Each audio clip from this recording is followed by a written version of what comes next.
So Robin, we've come here today, I suppose, to look at your farm and your operation. You were a beef farmer up to maybe 4 years ago. That's right. And we helped you maybe with some of the farmyard development and the design there with Simon.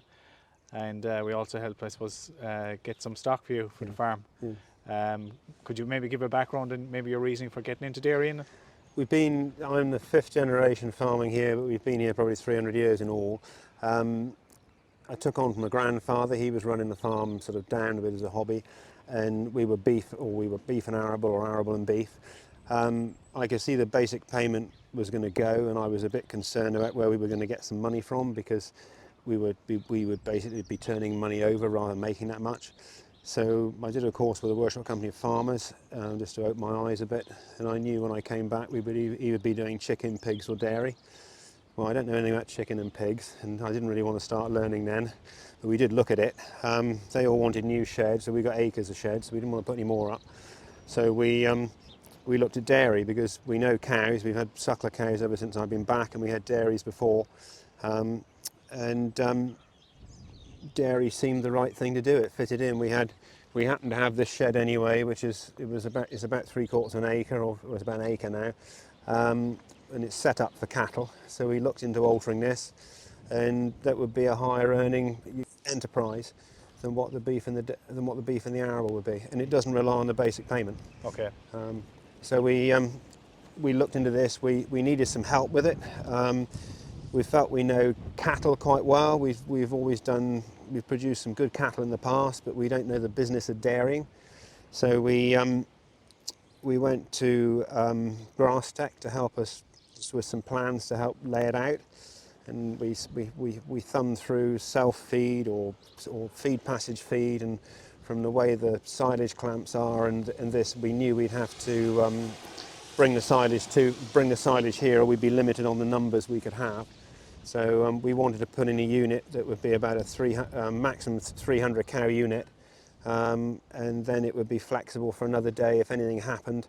If it could always be let out if there was a disaster or something another day, and it's quite a good size unit. We're about 200 cows at the minute, and the way the labour stands at the minute, we'll probably hang around there for a bit until we can sort some more labour out to help with the general stock work and the young stock, and then we'll look at milk, and then we'll look at milking a few more.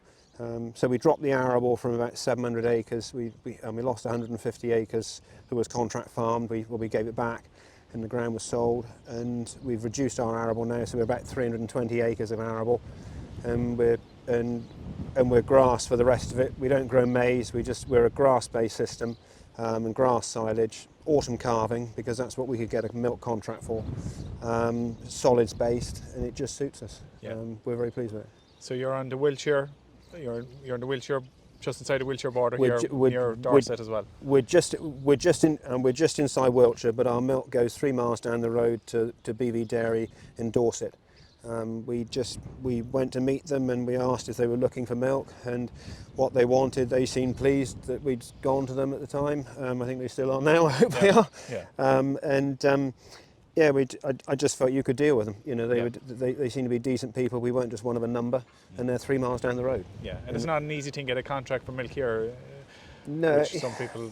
Yeah, you've got to. We were going in a difficult time. It was in the COVID year, so we'd obviously looked before. We'd been talking to them for a while before, but we actually went in during the COVID year, and it was a tricky time. Yeah, it was a tricky time, but we just made it simple, and it seems to have worked quite well. Yeah. So you're a grass-based system? Grass-based. Calving in when? We start calving middle of August. Yeah. Calve for 3 months. So we're calving at 60% in the first cycle and 60% of the remainder in the next cycle. So it's pretty intense to start with. We've got dairy paddocks. We put 1,500 metres of tracks in, made of these concrete sleepers upside down, and split it all up into paddocks, and it seems to work. So I've had to learn how to use a plate meter.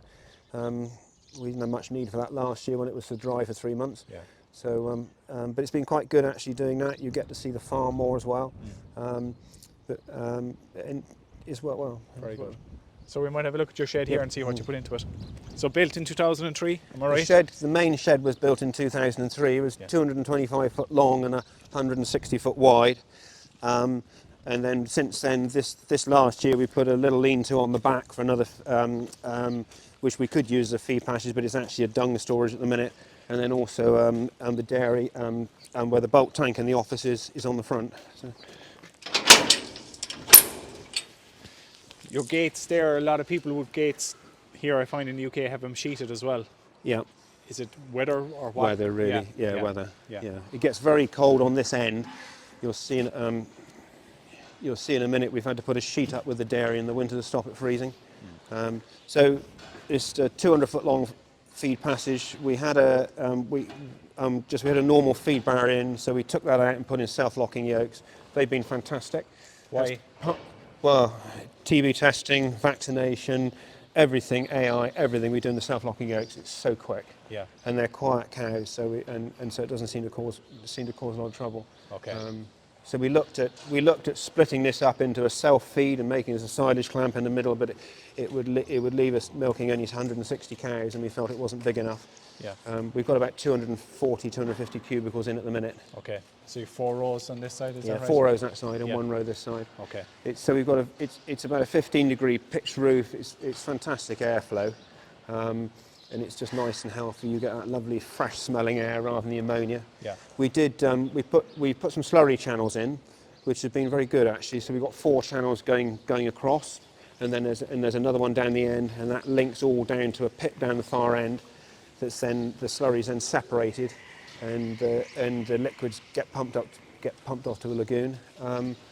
We put some flush pipes in, which we needed this year. It got so dry, and it worked. And just they save the day. It worked very well. If anyone was putting slurry channels in, I suggest to put pipes where you can pipe the dirty water back round to the top and flush it out. Okay. It made a hell of a difference. Okay. Are you sawdust or sand on the cubicles? We used milled straw, so we're arable farmers, we produce straw, so we use milled straw. It took us a couple of times to work out what length we needed, and it's a sort of medium length, comes out of a hay buster. We just get a contractor in to do it.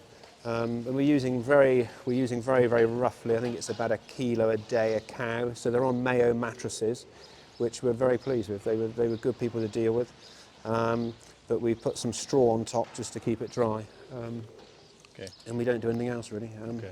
They're scraped out manually twice a day.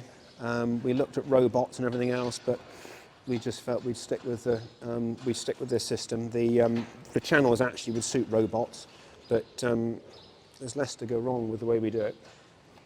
So your autumn calving, as you were saying, so your cow type, it's not a big cow. No. It's not a high input system either. No. We definitely wanted a simple system. So grass based. We're doing about the first year we were 160 odd heifers, and they were doing about 5,300 litres off of about 1,300 kilos of cake, I think. Last year, off the top of my head, I think it was 7,300 litres of milk off about just under 1.5 tons of cake. But the milk solids are high. I mean, currently they're running them. Currently the butterfat's 5, and I think the protein's about 3.6. I think average for the year, the butterfat's around the 4.8 mark, I think, and protein off the top of my head is about 3.6. So it's very nice to have in your coffee. So no diet feeding, as you were saying, all the It's just grass. grasses It's with just the grass feed. and grass silage. But Yeah. we did, as I said earlier, we was talking to you earlier. We did have to put a bit of fresh grass in for zero grazing this year because we're very short of grass, very short of silage. But it's just simple. This would be rowed up, so someone would be in about what's the time now? I'm about midday. Someone would be in about an hour and a half's time. We'll start milking again, and this would be rowed up then. Right. Yeah. But it just works simply. But it's quiet. I mean, you walk down here, and it's a simple system. We don't have to do a lot of difficult things, but the simple things we have to do well, and that's all we have to do. Yeah. And it's quiet. The cows seem contented. It seems to work. But then what do we know? We're not really dairy farmers yet. I don't consider we haven't done it long enough. We're just beef farmers. Yeah. So they're having a go. Yeah. So your base genetics then was an Irish Holstein. Yeah, so we had about 120-ish or just under from Ireland. That was a Holstein. That was an Irish Holstein base, but a sort of they're moving from a larger stature to a smaller stature. Where we got them from, they all came from one farm, all as heifers, and so that's a milky Holstein. And then we had another herd which had a Frisian type cow, should I say, and another was a sort of all sorts. So we bought from 3 different places. We then closed the herd. We're not buying anything else because we get red water fever and tick-borne fever. So we're running across now where we cross the Holstein type ones are going on to Norwegian red, and then the Norwegian red type ones are going on to Jersey. We use sex semen for the dairy, and then we're back again onto the Holstein type, but a bit of smaller stature. Because we're a solids contract, we want to keep the butter fat up, but obviously still have the yield, but we're not chasing yield. So we've just had we carved about 167 the first year in a herringbone parlour at 2448, and it was like having a fishbone and running a fork up through the middle of it because they were all heifers. Yeah. But they soon settled down, and we just bedded up. So none of them had ever been in cubicles before, and I think out of that lot we had about 6 lie in the feed passage. All we do is we bedded the mattresses up really well with milled straw, and it seemed to work. You know, we didn't have to tie many in. Well, I don't think we tied any in, and they just got to it, and it worked well. But it's just trial and error, really. You know, we've gone along, we've listened to what other people do, picked out the bits we like. We did put flip over water troughs in here, but we had to take them all out because they all froze. So we put concrete ones in now and asked them to put so that we can put a bung in the bottom and have them emptying quickly. We are a cold spot. It is cold. It got down to about -9 this year here, and the vacuum line froze in the parlour. I think the drain on the end of it had frozen, so the whole lot froze. So during the middle of milking, everything dropped off, which was a bit of a pain. But you know, it's simple. You just put some hot water on and you sort it out.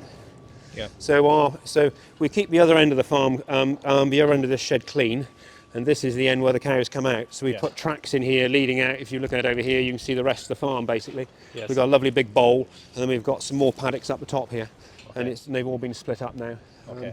So this is your collecting yard in effect as well here, this, is it?